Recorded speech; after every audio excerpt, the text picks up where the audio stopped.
대통령 경호처에서 지금 윤석열 내란 수계의 체포영장에 대한 불법적인 경호처의 방해 행위에 대해서 내부에서 국수본에 공익 제보를 한 경호관에 대해서 대통령 경호처가 대기 발령 등 불법적인 그런 조치를 하고 있다, 이런 기사가 보도되었습니다. 그래서 오늘 민주당의 권익보호위원회에서는 이러한 경호처의 행위가 공익신고자보호법과 부패방지법을 위반하는 불법 행위임을 지적하고 규탄하며 원상회복 조치를 할 것을 촉구하는 기자회견을 하게 되었습니다. 네, 먼저 우리 양부남 의원님께서 기자회견 낭독을 하겠습니다.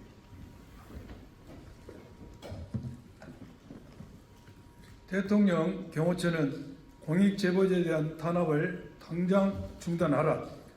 내란 속의 윤석열을 비호하기 위해 경호처 내의 공익제보자에 대한 탄압을 이어가고 있는 대통령 경호처의 불법 행위를 규탄한다. 경호처는 내란 속의 윤석열의 체포영장 집행 관련 경호처 내의 불법 행위를 국가수사본부에 제보한 공익제보자를 기밀누설 혐의로 대기 발령 조치했다고 한다. 공익신고자 보호법과 부패방지권익법에 따르면 수사기관의 요건을 갖춰 부패 공익신고를 한 경우 별도 인정 절차 없이 법에 따른 공익신고자로 인정된다. 따라서 수사기관인 국수본에 공익의 목적으로 경호처의 위법 행위를 제보한 경호관은 공익신고자이고 공익신고자 보호법과 부패방지법에 따라 강력히 보호된다. 현행법상 부패 공익신고자로 인정되면 신고자에게 신고 등을 이유로 파면, 해임 등 어떠한 신분상 행정적, 경제적 불이익 조치를 할 수 없고 신고 등을 하지 못하도록 방해하거나 신고자에게 취소하도록 강요하지 못하게 되어 있다.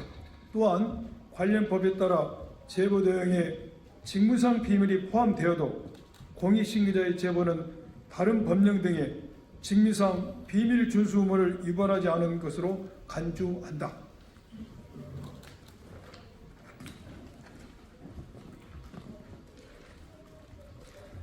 따라서 국수본에 윤석열과 경호처의 불법 행위를 제보한 경호처 간부는 공익신고자 보호법에 따라 엄격히 보호받을 수 있는 공익제보자에 해당한다.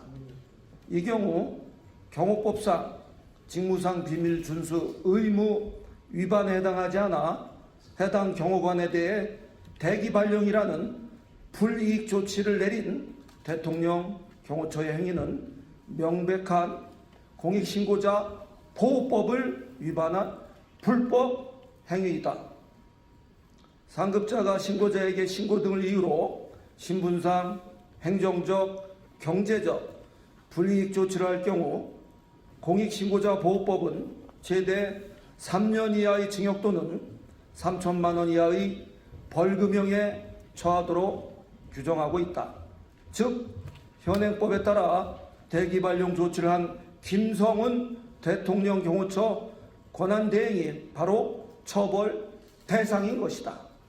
그럼에도 대통령 경호처는 관련 법령을 무시하고 공익제보자를 색출하고 대기 발령 등 불이익을 주고 형사 고발하려는 위법 행위를 자행하고 있다.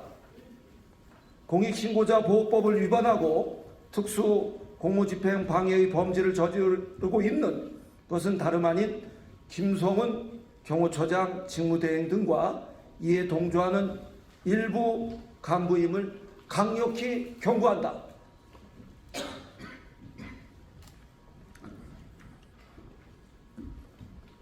남원장수 임실 순천국회의원 박기승입니다. 민주당 부패 공익제보자 공익보호위원회는 내란 속의 윤석열을 비호하기 위해 공익제보자에 대한 탄압을 이어가고 있는 대통령 경호처의 위법행위에 대해 강력히 규탄하며 공익제보자에 대한 대기발령 조치와 고발 계획을 즉각 처리할 것을 강력히 촉구한다. 그렇지 않을 경우 공익신고자 보호법과 부패방지법 위반 등으로 고발 등 강력한 법적 대응을 할 것임을 경고한다. 적법한 사법 절차인 체포영장 집행을 다중의 유력과 무력을 통하여 방해하는 것은 명백한 공권력에 대한 도전이자 법치주의의 훼손이다. 민주당 부패 공익제보자 권익보호위원회는 살아있는 권력에 맞서 진실을 밝히려는 결단으로 용기 있는 증언을 이어가고 있는 정의로운 경호처 직원들이 공익신고를 했다는 이유로 불이익을 받지 않도록 적극적으로 보호하고 지키기에 최선을 다할 것이다. 25년 1월 14일 더불어민주당 부패공익제보자 권익보호위원회 일동